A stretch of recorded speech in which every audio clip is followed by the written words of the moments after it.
Hey guys, tonight we're going to take a journey back to a time when the words, "the doctor is here," were not always a source of comfort, but often a prelude to a new and interesting kind of terror. When you get sick today, the routine is familiar. You might take a pill, drink plenty of fluids, and get some rest. The goal is to make you stronger, to help your body fight. But for most of human history, the approach was radically different. The goal was often to weaken you, to purge you, to attack the disease by attacking the body it inhabited, with treatments that were frequently more frightening than the illness itself. Let's be honest, you probably wouldn't have survived the cure, let alone the original complaint. A simple fever could land you in a world of hurt, administered by a well-meaning but terrifyingly misguided physician. So, before you get comfortable, take a moment to like the video and subscribe, but only if you genuinely enjoy what I do here. As always, feel free to share your city and local time in the comments. It's a quiet comfort to know we're all listening together from all corners of the world. Now, dim the lights. Maybe turn on a fan for that soft background hum, and let's ease into tonight's journey together. You are not well. A fever burns behind your eyes, your limbs ache, and a cough rattles in your chest. You are lying in a dark, cool room, the air thick with the smell of wood smoke and medicinal herbs. The year doesn't particularly matter. It could be 1750. It could be 1350. It could even be the 2nd century in Rome. The face of medicine changes slowly, and for your ailment, the diagnosis and the treatment have remained stubbornly, dangerously the same for almost 2,000 years. The physician arrives. He is a man of learning and status. He doesn't carry a stethoscope or a thermometer. He carries a leather bag containing his books and his tools. He doesn't ask about your symptoms in the way a modern doctor would. He wants to know about your diet, your mood, the quality of your sleep, the alignment of the stars at your birth. He is not looking for a specific germ or virus. He is looking for an imbalance. To understand the treatment you are about to receive, you must first understand the theory that governed Western medicine for millennia. It is the doctrine of the four humors, first codified by the ancient Greeks like Hippocrates, and later perfected by the Roman physician Galen. This theory holds that the human body is composed of 4 essential fluids, or humor's blood, phlegm, yellow bile, and black bile. Each humor is associated with an element air, water, fire, earth, and a quality hot, cold, wet, dry. A healthy person is one in whom these 4 humors are in perfect harmonious balance. All sickness, therefore, is a state of imbalance. If you have too much phlegm, you are sluggish and cold, too much yellow bile, and you are choleric and angry. And your condition, this fever, this heat, this redness in your face, it is a clear and obvious sign that you have a plethora, an excess of the hot, wet humor. You have too much blood. The diagnosis is simple, elegant, and based on a profound and internally consistent logic.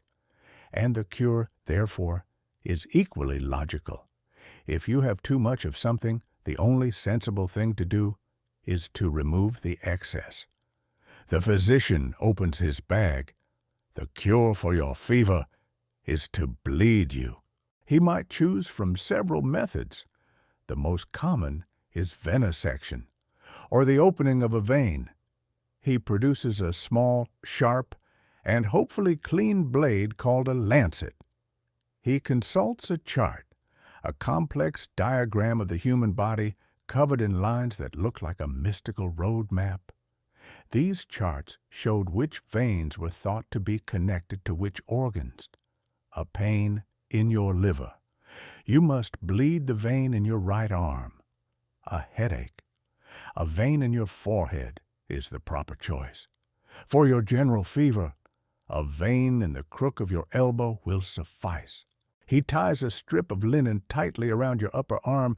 He instructs you to make a fist, to pump your hand, making the vein bulge, blue and prominent against your skin. You feel a sharp, quick sting as the lancet nicks the vein, and then the blood flows, dark and hot, into a polished brass or pewter bowl held below your arm. The physician watches the flow intently, his expression one of deep concentration. He is not just draining you, he is performing a delicate therapeutic recalibration of your body's essential fluids. He might remove 4 ounces, or 8, or even a pint, depending on the severity of your plethora. The goal is to continue until you feel faint, a sign that the humors are returning to their proper equilibrium.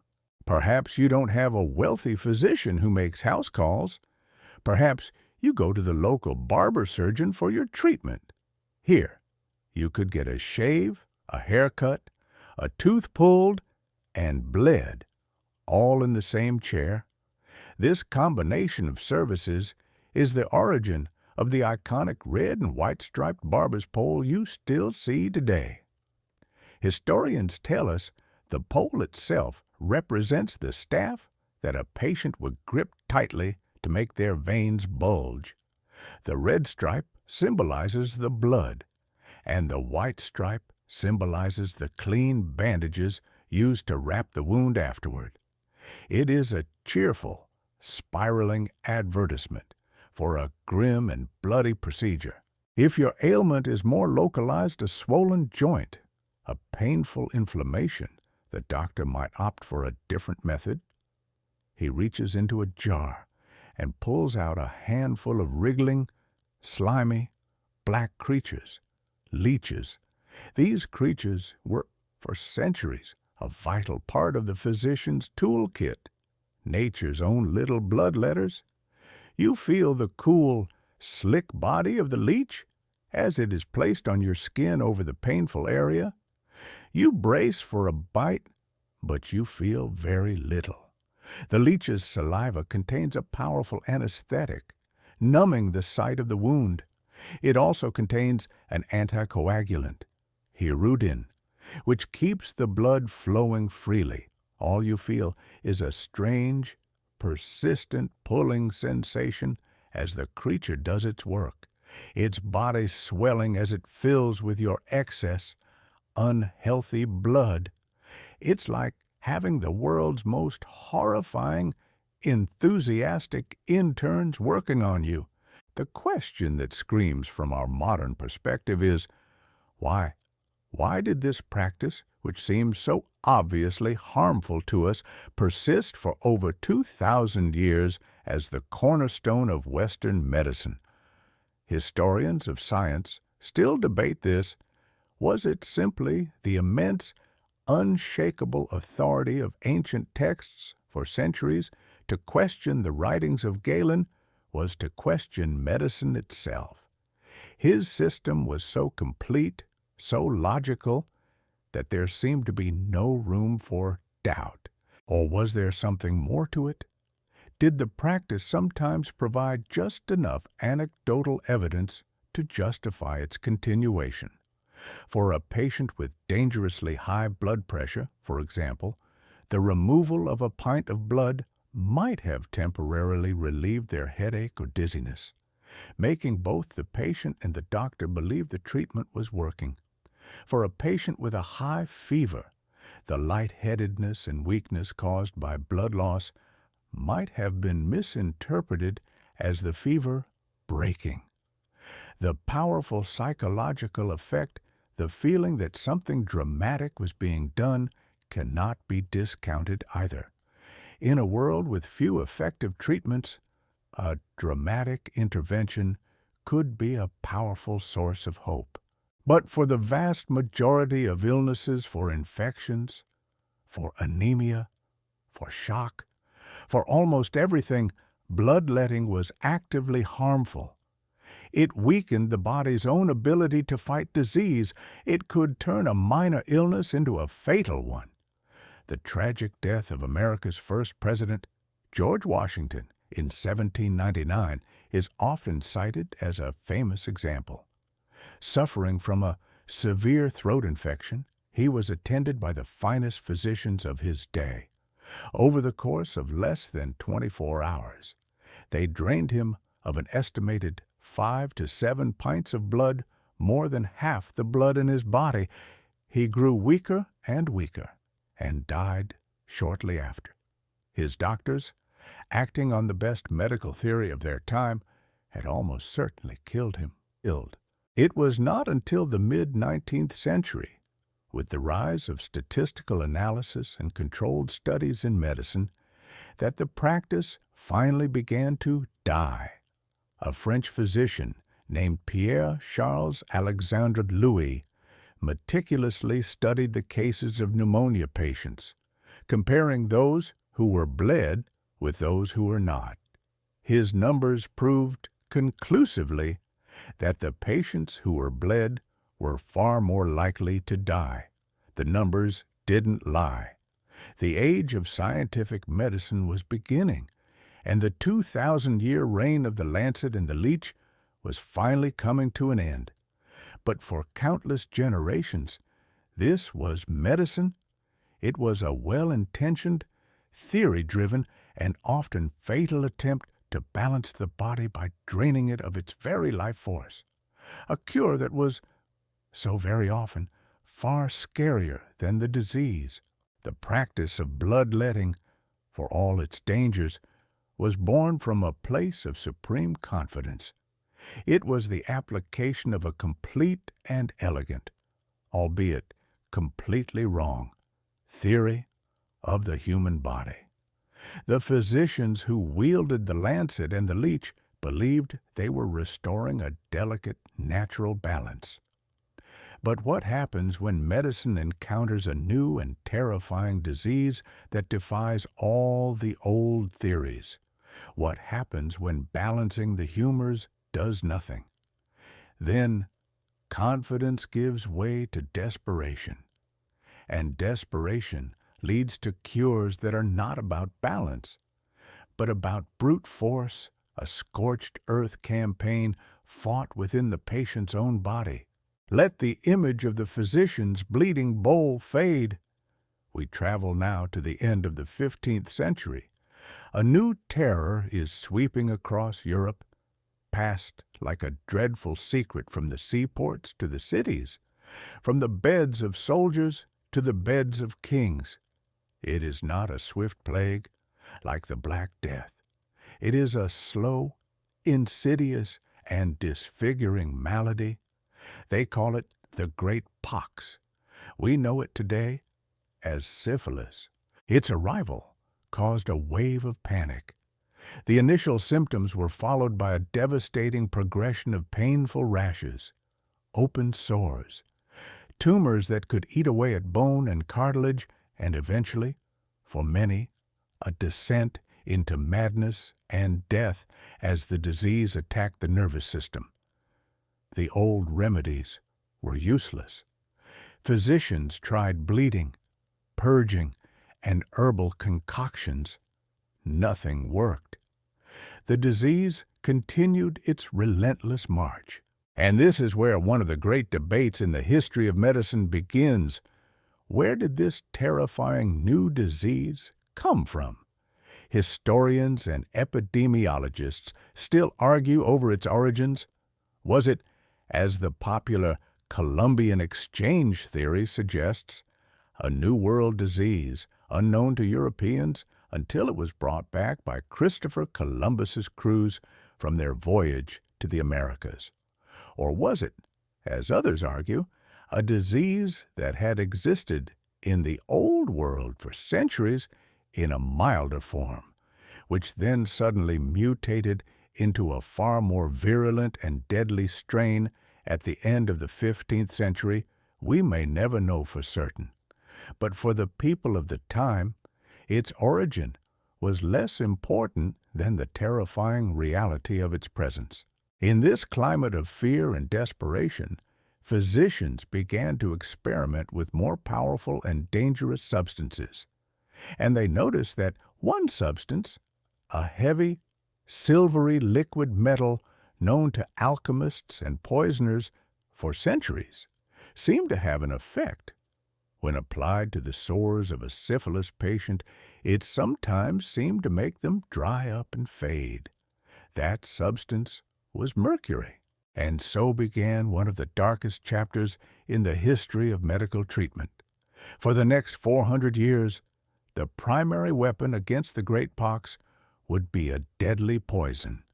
The choice facing a patient was a truly horrifying one: suffer the slow, disfiguring, and ultimately fatal progression of syphilis, or submit yourself to a cure that was, in itself, a form of controlled, agonizing poisoning.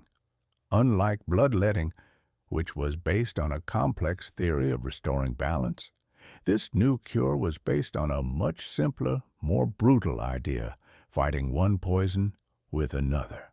The methods for administering the mercury were varied, and each was more terrible than the last. You are a patient diagnosed with the pox, and you have made the desperate choice to undergo the cure. The most common treatment begins with an ointment. A physician or his assistant mixes a gray, greasy paste containing a high concentration of mercury. You are instructed to strip, and this ointment is rubbed liberally all over your body from head to toe. Then you are wrapped tightly in furs or heavy blankets and placed in front of a roaring fire, sometimes for days on end. The goal is to make you sweat, to open your pores, and to encourage your body to absorb the toxic metal through your skin. If this external application wasn't working fast enough, the physician might prescribe an internal course. You would be given pills or drinks containing mercury compounds like calomel. You are, quite literally, swallowing poison in the hope that it will kill the disease before it kills you. But the most extreme and most feared form of the treatment was fumigation. You are led to a small enclosed space, like a wooden box or a salivation tub. You are made to sit inside, with only your head sticking out through a hole in the top. The lid is sealed around your neck. Beneath your seat, a small furnace heats a plate of mercury. The liquid metal turns into a vapor, filling the box with a thick, toxic fog. You are forced to sit there for hours, breathing in the poisonous fumes, absorbing them through your lungs and skin. The intended side effect of this horrifying process, the very sign that the physicians looked for to know the cure was working, was ptyalism, or uncontrolled profuse salivation. The mercury, as it saturated your system, would stimulate your salivary glands into overdrive. The goal was to make the patient produce 2 to 3 pints of drool a day. This disgusting constant flow of saliva was seen as the body purging itself of the syphilitic humors. You knew the treatment was having an effect when you couldn't stop drooling, when your own body was betraying you in a new and deeply unpleasant way. The cure came with its own exciting set of symptoms, and the side effects of this cure did not stop there. Mercury poisoning is a brutal, systemic assault on the body. You would first notice a constant, metallic taste in your mouth. Your breath would become foul. Your gums would become spongy and sore. And then, most famously, your teeth would begin to loosen in their sockets. Many patients who survived a course of mercury treatment were left toothless. But the damage went deeper. The mercury attacked the nervous system. You would develop tremors, known as mercurial palsies. Your hands would shake uncontrollably. Your memory would begin to fail. You might suffer from depression, anxiety, or fits of irrational anger. The poison that was meant to cure your body was also destroying your mind. It was a grim reality, summed up in a famous saying of the era, "A night in the arms of Venus leads to a lifetime on Mercury." For 4 centuries, this was the best that medicine had to offer. It was a brutal race to see if the poison could kill the spirochetes of syphilis before it killed the patient. And the reason it lasted so long was simple in a way. It sometimes worked. Mercury does have antimicrobial properties. A certain dosage could be enough to beat back the disease and push it into a latent stage, making the patient believe they were cured. They would endure the horrors of the treatment, see their symptoms recede, and hail mercury as a miracle, never knowing that the disease might still be lurking within them, or that the cure itself had inflicted permanent damage. It wasn't until the dawn of the 20th century, with the birth of modern pharmacology, that a better alternative finally appeared. The scientist Paul Ehrlich, after testing hundreds of arsenic compounds, developed salvarsan in 1908, the first truly effective treatment for syphilis. And then, in the 1940s, a true miracle arrived: penicillin. The same mold that grew on Alexander Fleming's dish, the one we met in a previous story of happy accidents, proved to be a stunningly effective and non-toxic cure for syphilis.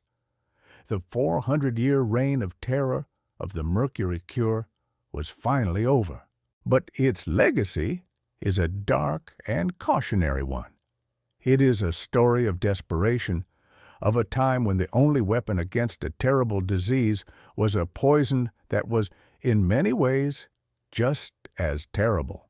It represents a medical philosophy of the enemy of my enemy is my friend, even when that friend is a deadly heavy metal. It is a chilling reminder of a time when the cure was not just scarier, but often just as destructive as the disease itself. The story of the mercury cure is a grim tale of a desperate war against a single, terrifying disease. For 400 years, physicians fought syphilis with a poison, embracing a brutal enemy of my enemy philosophy because they had no other choice. But what happens when that same aggressive interventionist spirit is not a last resort, but the standard operating procedure? What happens when the idea of a gentle cure is seen as timid and ineffective, and the only real medicine is a full-on assault on the body? We now journey into an era of medicine where the physician was not a balancer or a chemist, but a warrior. Welcome to the age of heroic medicine. Let the dark, claustrophobic image of the mercury fumigation box fade. You find yourself in the newly formed United States of America in the late 18th century. The air is filled with a revolutionary spirit, a belief in bold, decisive action, and a rejection of the old, timid ways of Europe. And this revolutionary zeal has found its way into the practice of medicine. At the forefront of this new philosophy is one of the most famous and respected figures in the young nation, Dr. Benjamin Rush of Philadelphia. Rush was not a fringe quack. He was a signer of the Declaration of Independence, a professor of chemistry and medicine, a tireless social reformer, and the most celebrated physician in America. And he had a grand unifying theory of disease. He came to believe that all sickness, from a common cold to a raging fever was ultimately just one disease, a convulsive action, or an excessive excitement in the blood vessels. He saw the body not as a delicate balance to be maintained, but as a tense, overstrained system that, in times of illness, needed to be subdued with overwhelming force. The goal of the heroic physician was to launch a vigorous counterattack, to break the disease by breaking the body's feverish tension. This philosophy took the scary cures of the past and supercharged them. Heroic medicine had a fearsome toolkit, and its practitioners used it with an almost religious fervor. First, they took the ancient practice of bloodletting and pushed it to its absolute extreme. The gentle removal of a few ounces of blood to balance the humors was seen as weak and insufficient. Dr. Rush and his followers advocated for aggressive, rapid bleeding, sometimes draining quarts of blood from a patient at a single time. The goal was to bleed the patient to syncope, meaning until they fainted from blood loss. This, they believed, was the ultimate way to relieve the tension in the arteries and break a fever. But bleeding was only the beginning. The second front in this war was a violent, two-pronged attack on the digestive system. We saw how the mercury cure caused profuse salivation. The heroic physician sought to induce a similar, massive purging from the entire body. To do this, they relied on powerful drugs called emetics to induce violent vomiting and cathartics to purge the bowels. The star of this brutal pharmacopoeia was a mercury compound called calomel. Patients were given immense doses of this toxic substance, often mixed with another powerful purgative called jalap.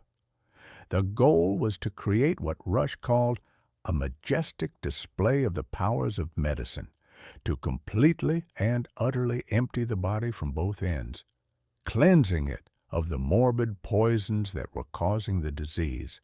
The treatment plan was essentially out with the bad, and as a consequence, out with absolutely everything else.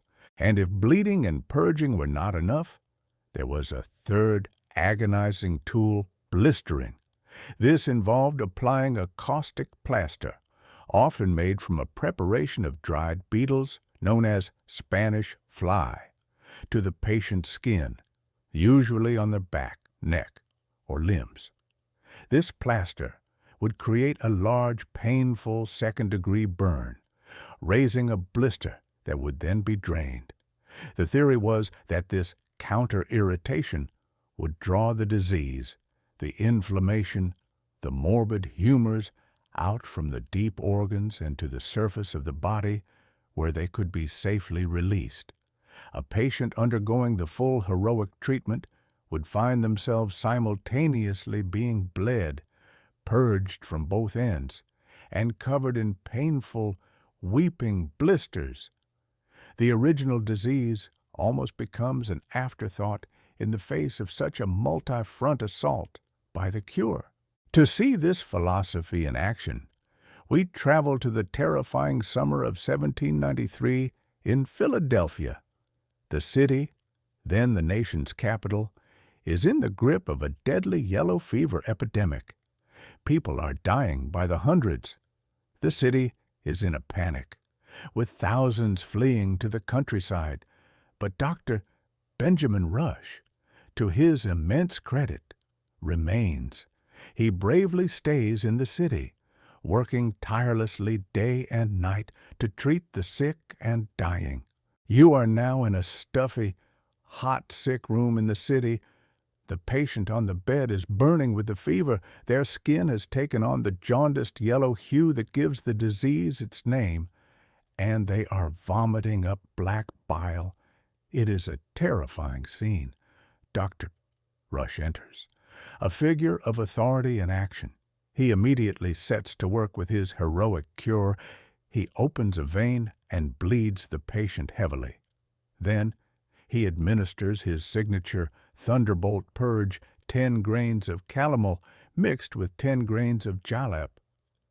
The already weakened patient is now subjected to a brutal series of bleedings and purgings. Rush was convinced this was the only way to save them. He treated thousands of patients this way, and while he claimed his methods were a great success, modern historians and physicians, looking back at the records, have come to a much grimmer conclusion. The aggressive dehydration and weakening of critically ill patients likely did far more harm than good, and may have substantially increased the epidemic's already horrific death toll. The legacy of Dr. Benjamin Rush remains a topic of fierce debate among historians. Was he a reckless and arrogant physician, a man so blinded by his own theories that he couldn't see the immense harm his treatments were causing? His critics would point to the fact that when he contracted yellow fever himself, he treated himself with his own heroic cure and nearly died. Or was he, as his defenders argue, a product of his time, a brave and tireless public servant who acted on the best, most advanced medical theories available to him? They point to his undeniable courage during the epidemic and his progressive work advocating for public sanitation, better prison conditions, and more humane treatment for the mentally ill. He was a complex, brilliant, and deeply flawed figure, a man who embodied both the best intentions and the most terrifying practices of his era. The age of heroic medicine began to decline in the mid-19th century as new medical philosophies from Europe, like homeopathy, and a growing understanding of pathology and chemistry began to show the immense flaws in its brutal approach. But for nearly a century, it was the dominant force in American medicine. It was a philosophy born from a can-do revolutionary spirit, a desire to fight disease with bold, decisive action. But that zeal, untempered by a true evidence-based understanding of the human body, created a reality where the doctor's visit was often the most dangerous part of being sick.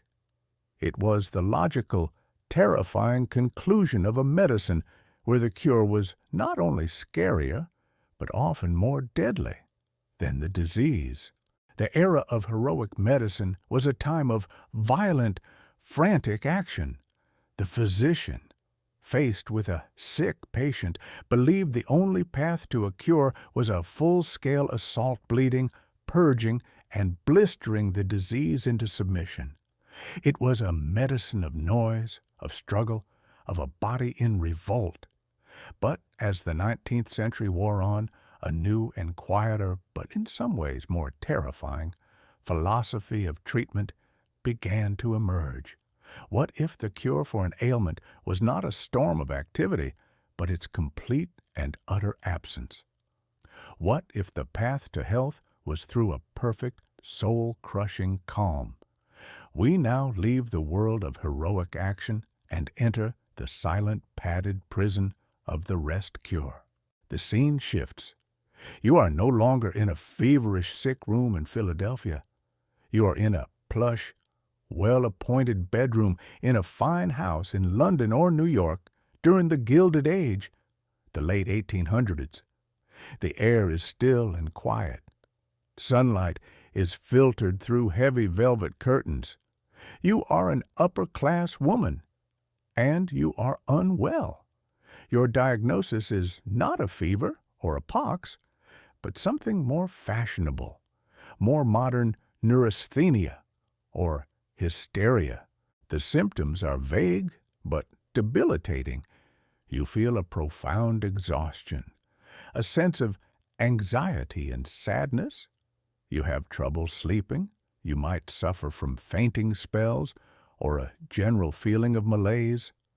Perhaps you have even shown worrying signs of an overactive imagination or an unhealthy interest in intellectual or artistic pursuits, things considered taxing for the delicate female nervous system. The prevailing medical theory of the day is that you, as a woman, possess a finite and fragile supply of nervous energy. The stresses of modern life, and particularly the strain of any activity outside the domestic sphere, have depleted your reserves. Your nervous battery is empty, and the man with the cure is Dr. Silas Weir Mitchell, one of the most respected neurologists of his time. He is a calm, authoritative, and deeply confident physician, and his prescription for your condition is simple and absolute. You are to undergo his world-famous rest cure. From a distance, it sounds pleasant, even luxurious. But you're about to discover that it is a form of psychological torture disguised as therapy. The cure begins with your complete surrender. Dr. Mitchell explains that your own will is part of the disease. You must give up all autonomy and place yourself entirely in his hands. Your treatment has several key components, each designed to rebuild your fat and blood and recharge your nervous system by eliminating every possible source of physical and mental stimulation. First, there is the rest. This is not simply taking it easy. This is absolute, enforced bed rest. For 6 to 8 weeks, you're not permitted to leave your bed for any reason. You're not to sit up. You're not to sew, or draw, or write. In the strictest application of the cure, you are not even allowed to feed yourself or to turn over in bed without the assistance of your nurse. You are to become a completely passive object, a body at rest. Second, there is the isolation. You are to be completely cut off from your life, your husband, your children, your friends. They are all forbidden from visiting. The emotional stimulation of family life is considered too taxing. You are not allowed to read any books or newspapers. You are certainly not allowed to pick up a pen and paper. Your mind, like your body, must be put to rest. The only human contact you are permitted is your nurse, who is there to enforce the rules, and a brief daily visit from Dr. Mitchell himself. The cure for thinking too much, it seems, is to be forbidden from thinking at all. Third, there is the diet. To rebuild your physical substance, you are put on a regimen of intense overfeeding. It often begins with what was called the milk cure. For days, you're given nothing but milk, ounces at a time, every few hours. Then, the diet is expanded. You are fed massive quantities of rich food, beef broth, eggs, slabs of butter, and heavy cuts of meat. As you are not permitted to feed yourself, your nurse must spoon this food into your mouth as if you were an infant. And fourth, to counteract the inevitable muscle atrophy from weeks of complete inactivity, you are subjected to passive exercise. This is perhaps the strangest component of the cure. Each day, your nurse will methodically massage your limbs. Then, she will produce a small electrical device. She will apply electrodes to your arms and legs, sending mild shocks of electricity through your muscles, forcing them to contract and twitch, all while you continue to lie perfectly still. You are not even in control of your own muscle movements. You lie in the silent room. The days blur into one another, marked only by the arrival of meals you don't want and the strange, tingling sensation of the electrical shocks. The initial feeling of rest quickly gives way to a mind-numbing, soul-crushing boredom. With no books, no letters, no conversation, your mind begins to turn inward on itself. The pattern on the wallpaper becomes an object of intense, obsessive study. Every swirl and line becomes imbued with a strange significance. The silence of the room becomes a roaring in your ears. You have been placed in a sensory deprivation chamber made of lace and linen. One of Dr. Mitchell's most famous patients was the writer Charlotte Perkins Gilman. After the birth of her daughter, she suffered from what we would now recognize as severe postpartum depression. She went to see Dr. Mitchell, and he prescribed his rest cure. She was ordered to live as domestic a life as possible, to have her child with her at all times, to lie down for an hour after each meal, and to have but 2 hours intellectual life a day. And, she was told, never to touch pen, brush, or pencil again, as long as she lived. The treatment nearly drove her completely insane.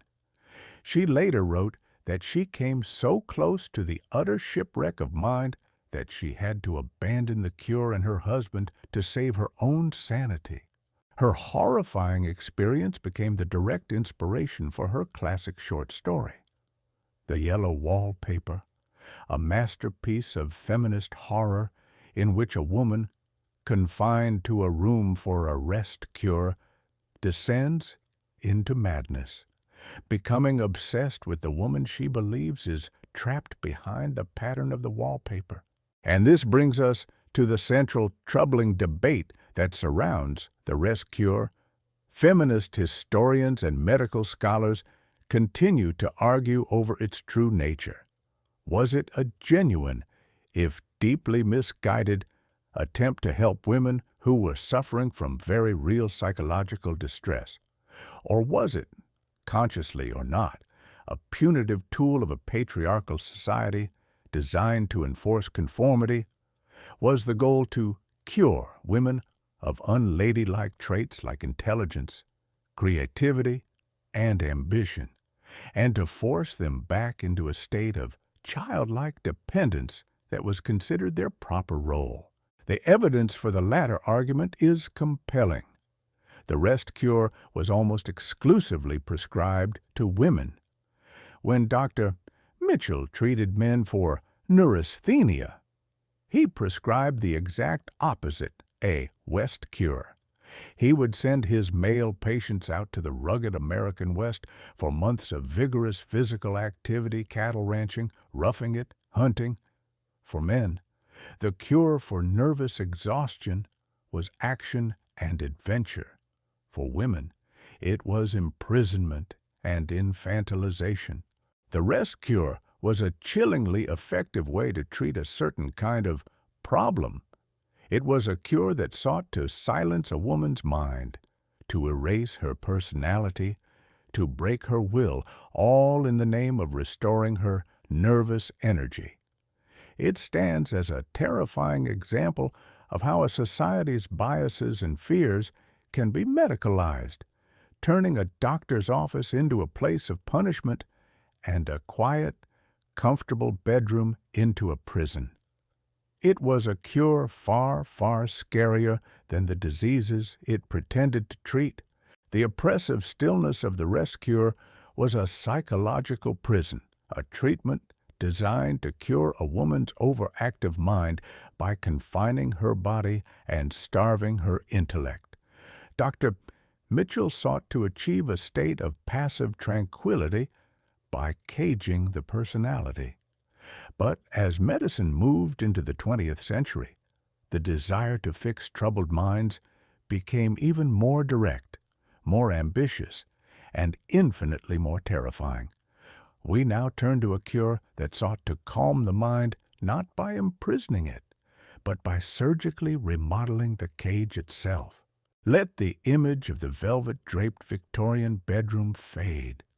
You find yourself in a very different kind of institution. It is the 1930s, and you are walking the long, echoing corridor of a state-run mental asylum. The air is thick with the smell of disinfectant and despair. The sounds are a low murmur of human misery moans, shouts, and the jangling of keys. These asylums were often desperately overcrowded, underfunded, and understaffed. For patients suffering from severe mental illnesses, schizophrenia, debilitating depression, bipolar disorder, there were few effective treatments. They were often subjected to brutal therapies locked in restraints, submerged in ice baths, or put into comas with massive doses of insulin. The doctors and families were desperate for something, anything, that could be called a cure. And into this world of desperation, a new and radical idea emerged from Portugal. A neurologist named Egas Moniz theorized that many mental illnesses were caused by faulty, repetitive thought patterns, fixed circuits of ideas that trapped the patient in a cycle of distress. He hypothesized that if he could physically sever the nerve pathways that connected the frontal lobes, the seat of complex thought and personality, to the deeper parts of the brain that processed emotion, he could break these circuits and liberate the patient from their suffering. In 1935, he performed his first procedure, which he called a leucotomy. It involved drilling holes into the patient's skull, inserting a thin instrument called a leucotom, and destroying the white matter of the frontal lobes, either by injecting pure alcohol or by using a retractable wire loop to scoop out cores of brain tissue. The results were mixed. Some patients seemed calmer, less agitated, but the procedure was risky, difficult, and the side effects could be severe. Nevertheless, for this pioneering, if deeply flawed, work, Egas Moniz would go on to win the Nobel Prize for Medicine in 1949, a decision that remains one of the most controversial in the history of the award. But the story of this procedure truly takes a dark turn when it crosses the Atlantic and is taken up by an American neurologist and evangelist for the technique, Dr. Walter Freeman. Freeman was a showman, a man with immense self-confidence and a belief that Moniz's leucotomy was too cumbersome, too slow, and too surgical. He wanted a method that was faster, easier, and could be performed on a mass scale outside of an operating room. He wanted to bring his miracle cure to the masses languishing in state asylums. And he found his method. He reasoned that the thick bone of the front of the skull was an unnecessary obstacle. The easiest path to the frontal lobes was through the back of the eye sockets, where the bone is paper-thin. And so, the transorbital, or ice pick, lobotomy was born. You are now in a small procedure room in a state hospital in the late 1940s.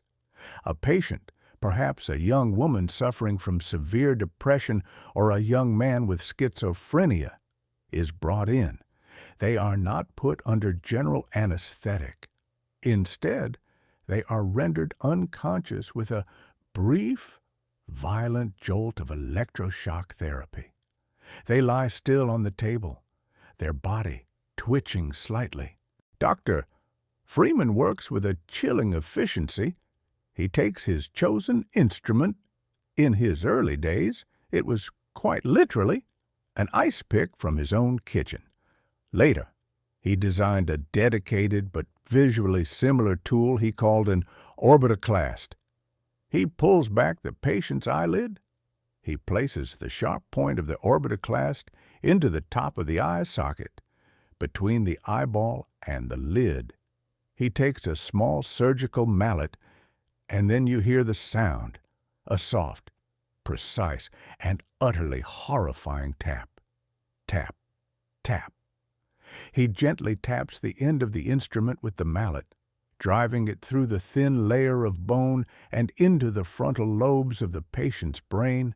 Once inside, He sweeps the instrument back and forth like a windshield wiper, severing the nerve fibers. Then he pulls it out. He repeats the exact same procedure on the other side. The entire operation, from start to finish, takes less than 10 minutes. There is no complex surgery, no sterile operating theater. It is a blind, brutal, and terrifyingly simple procedure. It was a cure that could be delivered on an assembly line. Dr. Freeman became a crusader, a traveling evangelist for his 10-minute cure.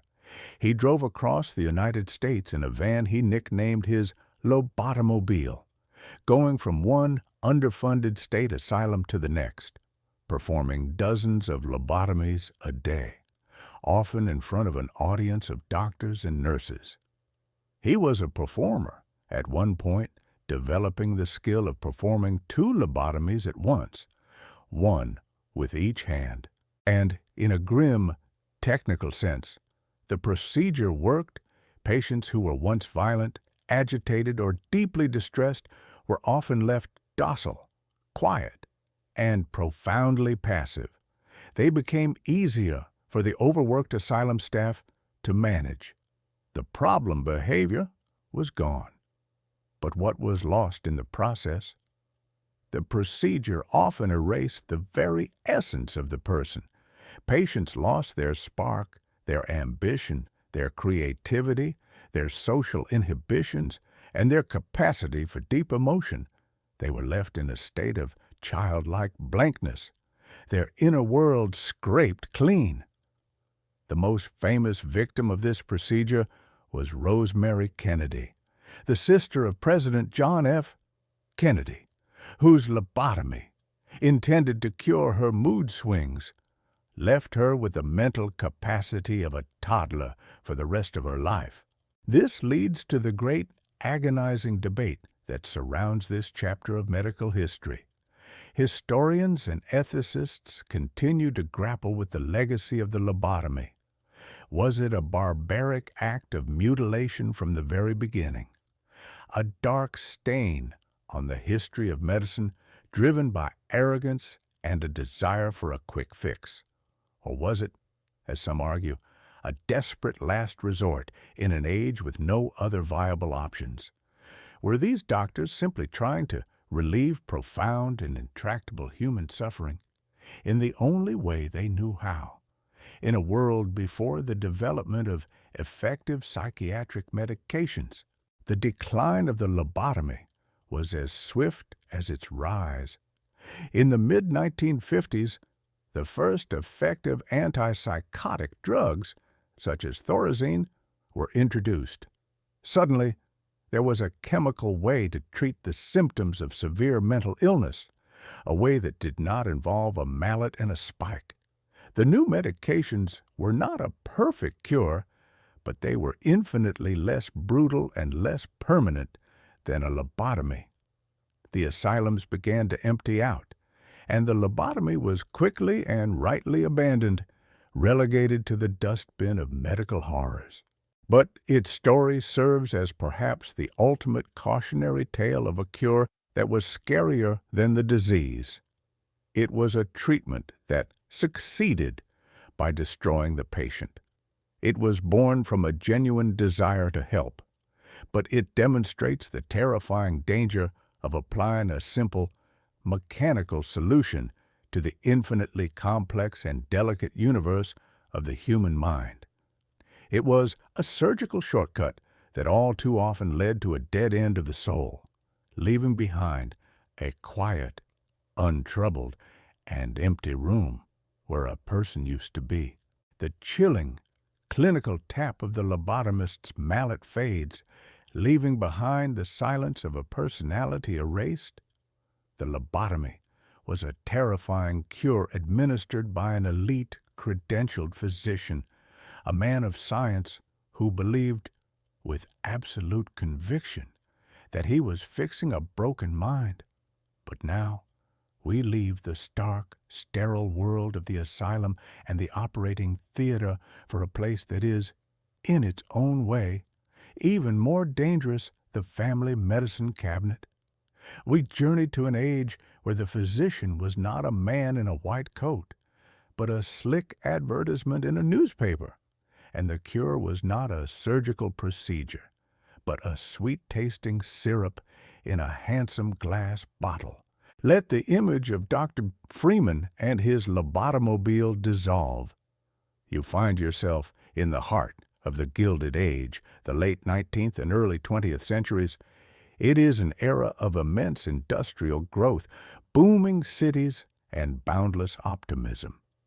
It is also an era almost entirely without government regulation. There is no Food and Drug Administration.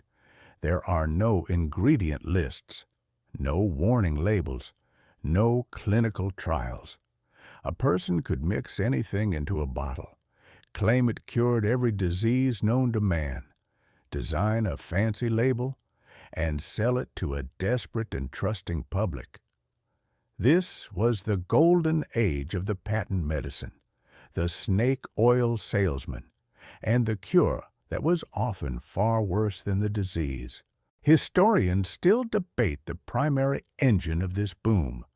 Was it a public still largely without access to scientific medicine that was desperate for any relief it could find, or was it the birth of modern national advertising, a new and powerful force that could create a demand for products through clever slogans, heartfelt testimonials, and promises that were too good to be true? In reality, it was a perfect storm of both a public in need and a new class of entrepreneurs who were more than happy to sell them a toxic, addictive, and beautifully packaged lie. You are a young mother in the 1890s. Your baby is crying inconsolably. Perhaps it's teething. Perhaps it's colic. The child wails through the night, and you are exhausted and desperate. You go to the local druggist, and he recommends a popular and trusted remedy, Mrs. Winslow's Soothing Syrup. The advertisements call it the mother's friend. You buy a bottle. It is a sweet, pleasant-tasting syrup. You pour a spoonful and give it to your crying child. And like magic, it works. Within minutes, the baby stops crying. Their little body relaxes. They fall into a deep, peaceful, and very, very long sleep.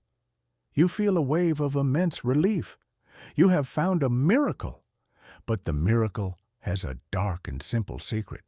The primary active ingredient in Mrs. Winslow's Soothing Syrup is morphine sulfate, a powerful and highly addictive opiate.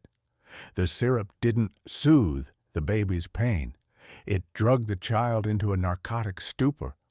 And you, the loving mother, are instructed to give it to your child several times a day. This was just one of hundreds of similar products. Cop's Baby's Friend contained morphine. Dr. James's Soothing Syrup was laced with heroin. These medicines were a leading cause of infant mortality in the period. Many children who survived were left with a lifelong addiction to opiates, their lives ruined before they had barely begun. The cure for a crying baby was a narcotic addiction, delivered with a spoon by a loving parent who had no idea what was in the bottle. The family medicine cabinet of this era was a veritable pharmacy of controlled substances. In the late 19th century, cocaine was hailed as a new wonder drug. It was legal, popular, and put in everything.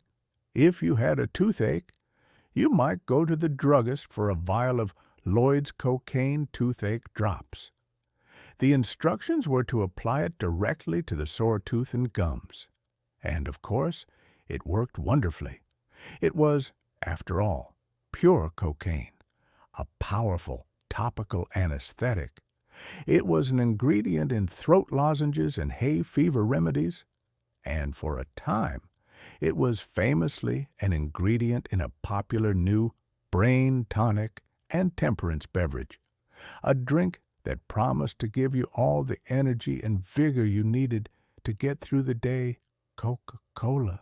But perhaps the most bizarre and terrifying chapter in this story of poisonous cures comes a little later, in the early 20th century, with the discovery of a new miracle element, radium. When Marie and Pierre Curie discovered radium in 1898, the world was captivated. This strange new element glowed in the dark with an eerie, constant light.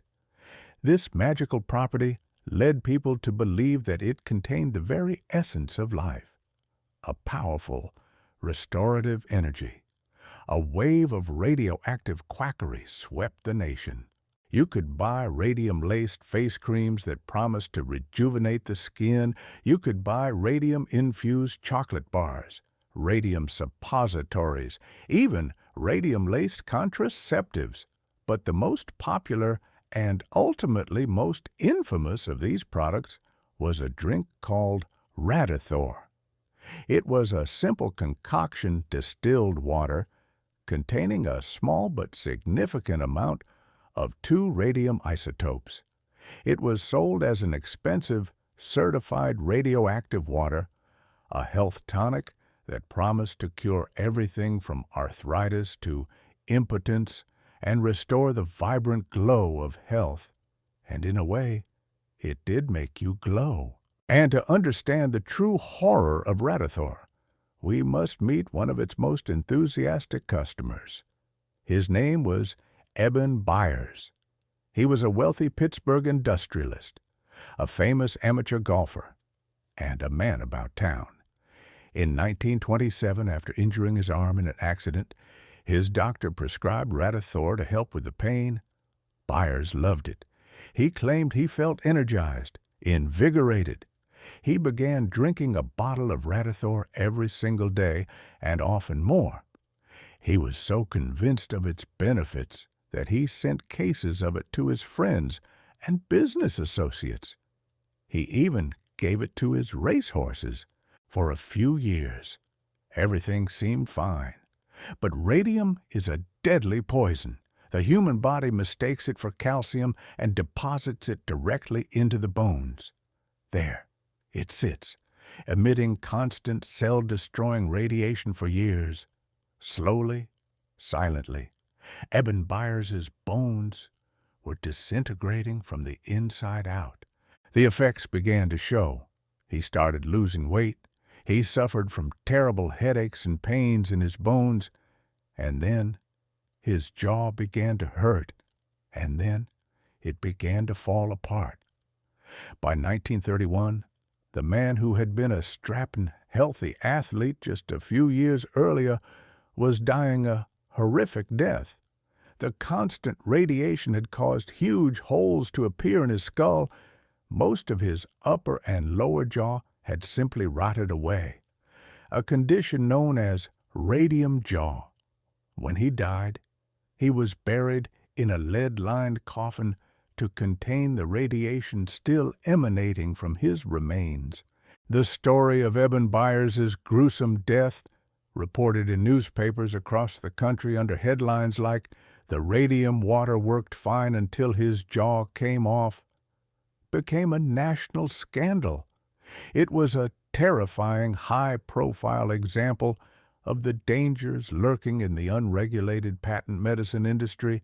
His horrific fate, along with the work of investigative muckraker journalists who exposed the narcotics in the baby syrups, created a public outcry that finally led to real change. It was a primary catalyst for the passage of the 1938 Food, Drug, and Cosmetic Act, which gave the FDA the power to regulate these products and finally brought the golden age of quackery to an end. This era stands as a chilling reminder of a time when the promise of a cure wrapped in a clever advertisement could bring deadly poisons directly into the home. It was a time when soothing a child meant addicting them, and glowing with health meant slowly, agonizingly, rotting from the inside out. It was a chapter in medical history where the cure, sold with a smile, was often just a slow, insidious, and fatal disease delivered one spoonful at a time. The story of patent medicine is a story of betrayal. It was a time when the cure in the bottle was a hidden poison, a smiling lie that promised health while delivering addiction and death.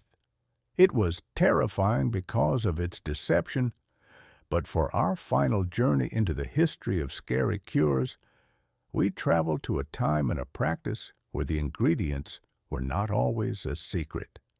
In fact, the source of the medicine was often its main selling point, and that is, by far, the most horrifying part of all. We are about to explore the strange, macabre, and very real world of corpse medicine. Let the image of the glowing radioactive water fade into darkness. You are now in a 16th century apothecary shop in the heart of Europe. The air is thick with the scent of 1,000 dried herbs, spices, and exotic ingredients stored in wooden drawers and glass jars. But there is another smell beneath it all. It is a dry, dusty, ancient smell, like a tomb that has been sealed for centuries. You are here for a cure. Perhaps you have a persistent cough, a bad bruise, or suffer from headaches. The apothecary, a learned man, nods sagely and tells you he has just the thing. He reaches for a large stone jar, and from it he scoops out a fine, brownish powder. This, he tells you, is mumia, one of the most powerful and sought-after medicines in the world, and it is made from grinding up the preserved bodies of ancient Egyptian mummies.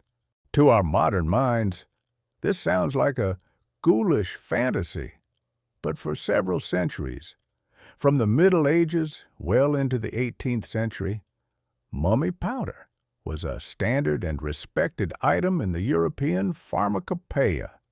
It was prescribed by the most esteemed physicians and consumed by royalty. But why? How did this happen? The practice seems to have begun with a simple misunderstanding. For centuries, a natural black resin, a form of bitumen that seeped from the earth in Persia, had been used as a traditional medicine. The Persian word for this substance was mumia. This natural bitumen was a valuable commodity. At some point, European scholars and physicians came to believe that the black resinous substance used by the ancient Egyptians in their embalming process was the same thing. And so, they began to import mummies, scraping the blackened bitumen-soaked linen wrappings and the bodies themselves to get at this precious mummy. When the supply of this resinous material from the most well-preserved mummies began to run low, the apothecaries simply took the next logical, if gruesome, step. They started grinding up the entire mummy bones, skin, linen, and all. This powder was then sold as a panacea, a cure-all for an astonishing range of ailments. It was thought to stop bleeding, ease pain, cure infections, and generally restore vitality. The logic, rooted in a kind of sympathetic magic, was that by consuming the substance that had preserved a body for thousands of years, you could absorb some of that preservative power into your own body. You could literally eat history to prolong your future. The trade in mummies became a booming, if macabre, business. Tombs across Egypt were looted to supply the apothecaries of London, Paris, and Venice. The demand grew so high that a gruesome counterfeit industry sprang up. Unscrupulous merchants would take the bodies of recently executed criminals, unclaimed corpses from hospitals, or even beggars who had died in the street, and prepare them. They would stuff the bodies with bitumen, dry them in the sun, or bake them in an oven, and then pass them off as genuine ancient mummies to be ground into medicine. There was no way for a customer to know if their headache powder was made from a noble pharaoh or a common thief who had been hanged the previous month. And the use of human remains as medicine was not limited to mummies. The human head, in particular, was seen as a source of great power. You are now in a forest in Europe. On the ground, you see the skull of a long-dead soldier left behind from some forgotten battle. Growing on the bone is a type of moss or lichen called asnea. This skull moss, or Muscus ex cranio humano, was a highly prized ingredient, believed to have the power to stop nosebleeds and cure other ailments, because it had grown on the seed of the soul. In other cases, the skull itself was the cup. For centuries, a common folk remedy for epilepsy was to have the sufferer drink water or wine from the skull of a person who had died a violent death. The belief was that the shock of the method would somehow shock the disease out of the patient. This practice was even refined for royalty. King Charles II of England was a frequent user of the King's Drops, a popular restorative tincture whose main ingredient was distilled human skull. But perhaps the most disturbing practice was the use of fresh human blood and fat. You are now in a bustling town square in 17th century Germany. A crowd has gathered to witness a public execution. As the executioner's sword falls, a strange and unsettling ritual takes place. People with epilepsy, who have paid for the privilege, rush forward with cups to catch and drink the fresh, warm blood of the condemned. The belief was that the blood contained the life force, a vital spirit that was at its most potent in the moment of a sudden, violent death. By drinking it, they hoped to absorb this vitality and cure their own neurological affliction. The executioner also had the rights to the condemned's body. He would act as a kind of butcher, rendering the body's fat and selling it to apothecaries. This human fat was used as a primary ingredient in ointments and salves, believed to be a powerful treatment for rheumatism, arthritis, and aches and pains. This whole disturbing chapter of medical history raises a difficult question, one that historians and anthropologists still debate. Should these practices be considered a form of medicinal cannibalism, or should they be seen in a different light? Some argue that this was not cannibalism in the traditional sense, which is often ritualistic or for sustenance. Instead, they argue this was a form of pharmacology. In an age before synthetic chemistry, the human body was simply viewed as another source of potent organic compounds, a walking pharmacy whose parts could be harvested and used just like the parts of a plant or an animal. And so, our long journey through the history of terrifying cures comes to its end. We began with the theory of the four humors, with physicians trying to rebalance the fluids within a patient's own body. We traveled through the brutal cures of poison and purging, the psychological torment of the rest cure, the surgical mutilation of the lobotomy, and the hidden dangers of the patent medicine bottle. And we end here with the most unsettling cure of all, the belief that health could be found by consuming the flesh, blood, and bones of the dead. It is a stark reminder that in the desperate search for a cure, the line between medicine and magic, healing and horror, can become terrifyingly, almost unrecognizably blurred. And now you can let these macabre images dissolve. Let the dusty, musty smell of the apothecary shop fade away, replaced by the clean, fresh air of your own room. The unsettling thoughts of these ancient and ghoulish remedies can be put away, packed up, and left in the distant past where they belong. You are here now, in the safety and comfort of your own bed, in a world that, for all its troubles, has left such horrors far behind. You can feel the solid, reassuring presence of the mattress beneath you, the gentle weight of your blanket. Your body is your own, whole and at peace. All the stories are told. All the fears have been faced. There is nothing left to do now but to release them, to let them drift away like dust in the moonlight. Allow your mind to become quiet, still, and calm.